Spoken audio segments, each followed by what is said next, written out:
AP deputy CM Pawan Kalyan ప్రముఖ సినీ నటుడు జూనియర్ ఎన్టీఆర్ దాఖలు చేసిన వ్యక్తిత్వ హక్కుల పిటిషన్లపై ఢిల్లీ హైకోర్టు విచారణ జరిపింది. సామాజిక మాధ్యమాల్లో తమ ఫోటోలు, వీడియోలను అనుమతి లేకుండా వాణిజ్య అవసరాలకు వినియోగించడం, తప్పుడు ప్రచారం చేయడం వల్ల తమ వ్యక్తిత్వ హక్కులకు భంగం వాటిల్లుతోందని ఎన్టీఆర్, పవన్ కళ్యాణ్ పిటిషన్స్ లో పేర్కొన్నారు. వీరిద్దరి తరపున సీనియర్ న్యాయవాది సాయి దీపక్ వాదనలు వినిపించారు. మార్ఫింగ్ ఫోటోలు, అవమానకర పోస్టులు విస్తృతంగా ప్రచారంలో ఉన్నాయని న్యాయస్థానం దృష్టికి తీసుకెళ్లారు. ఈ కేసుల్లో Flipkart, Amazon, Google, X, Instagram ను ప్రతివాదులుగా చేర్చారు. ఇప్పటికే కొన్ని లింకులను తొలగించినట్లు ప్రతివాదులు కోర్టుకు వివరించారు. అయితే తొలగించిన లింకులపై ఆదేశాలు జారీ చేయడానికి ముందు సంబంధిత ఖాతాదారులకు వాదనలు వినిపించే అవకాశం ఇవ్వాలని న్యాయస్థానం స్పష్టం చేసింది.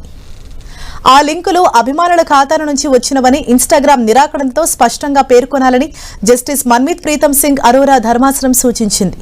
గూగుల్ తమ వినియోగదారులకి ఈ విషయాన్ని తెలియజేయాలని లేదా ఖాతాలు నిలిపివేయాలని ఆదేశించింది. సంబంధిత బీఎస్ఐ, ఐపీ లాగిన్ వివరాలను 3 వారాల్లో అందించాలని ఢిల్లీ హైకోర్టు ఆదేశిస్తూ తదుపరి విచారణ మే 12వ తేదీకి వాయిదా వేసింది.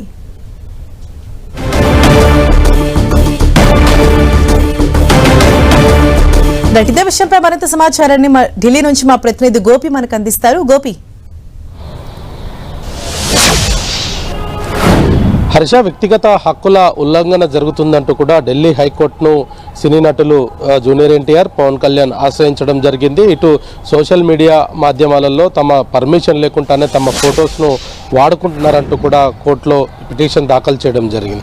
ముఖ్యంగా ఇందులో ప్రతివాదులుగా అమెజాన్, ఫ్లిప్కార్ట్తో పాటు ఎక్స్, గూగుల్ లాంటి సోషల్ మీడియాలను ప్రతివాదులుగా చేరుస్తూ ఈ పిటిషన్ దాఖలు చేయడం జరిగింది. ఈరోజు ఈ పిటిషన్ పైన సుదీర్ఘ వాదనలు వినిపించడం జరిగింది. ఇప్పటికే కొన్ని ఖాతాలలో సంబంధించిన కంటెంట్ను డిలీట్ చేశామంటూ కూడా ప్రతివాదులు కోర్టుకు సమాధానం చెప్పడం జరిగింది. మిగతా అంశాలపైన కూడా కోర్టు మరి ఎటువంటి చర్యలు తీసుకుంటున్నారంటూ కూడా ప్రతివాదుల్ని కోరడం జరిగింది. ముఖ్యంగా బీఎస్ఐ, ఐపీ వాటి వివరాలను కూడా అందించాలంటూ కూడా కోర్టు ఈరోజు ప్రతివాదులకు సూచించడం జరిగింది. ఇటు వ్యక్తిగత హక్కులకు సంబంధించి ఏదైతే ఆర్టిఫిషియల్ ఇంటెలిజెన్స్ ద్వారా కావచ్చు, ఇతర మాధ్యమాలలో వివిధ సందర్భాల్లో దిగిన ఫొటోస్ అన్నింటినీ కూడా వాడుకుంటూ ఇటు ఎక్స్ ఖాతాలో, అదేవిధంగా ఈ ఫేస్బుక్ లాంటి సోషల్ మీడియా ఖాతాలలో కూడా తమ ఫొటోస్ను వాడుకుంటున్నారు. తమ అనుమతి లేకుండానే ఈ ఫొటోస్ వాడుకుంటున్నారు.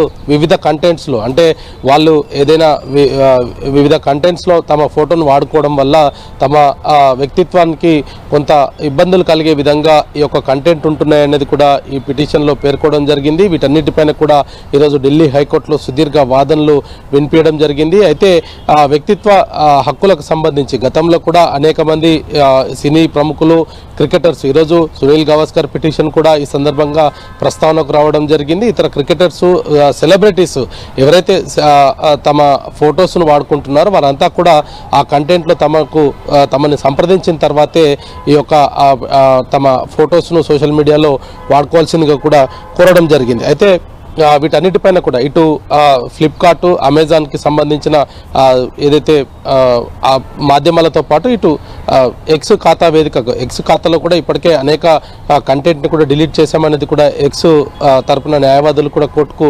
వివరించడం జరిగింది. మరి వీటన్నిటిపైన కూడా బీఎస్ఐ, ఐపీ అడ్రస్లను తమకు 3 వారాల్లోగా అందించాలంటూ కూడా కోర్టు తదుపరి విచారణ మే 13కు వాయిదా వేయడం జరిగింది. Harsha, thank you Gopi.